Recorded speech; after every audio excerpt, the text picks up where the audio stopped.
Jeg er bare en dreng, som farmor har glemt.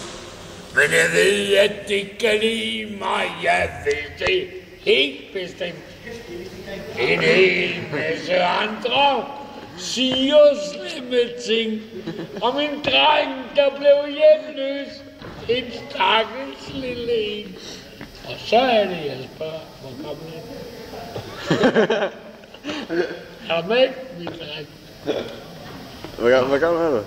Jeg er 17. Jeg har i hvert fald ikke hjemløs. Nej, det tør du ikke engang at sige. Ved du hvad, jeg har været vagabond i 14 år. I har næsten gået lige så lang tid på landvejen, som du kan. Hold da kæft. Ja, jeg har gået 14 år på landvejen.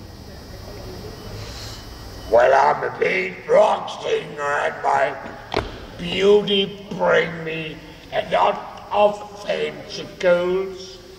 And I sing about future and I sing about love for $10,000 a show. Ved du hvad? Så er det blevet sådan, at vi har en stakkels mennesker, der ikke engang forstår engelsk, så man bliver nødt til at tale på dansk. Jeg er big rock-sanger, og min stemme fanger mig en masse skønne piger. Og jeg synger om elskov og tjener passion 4-5.000 spir.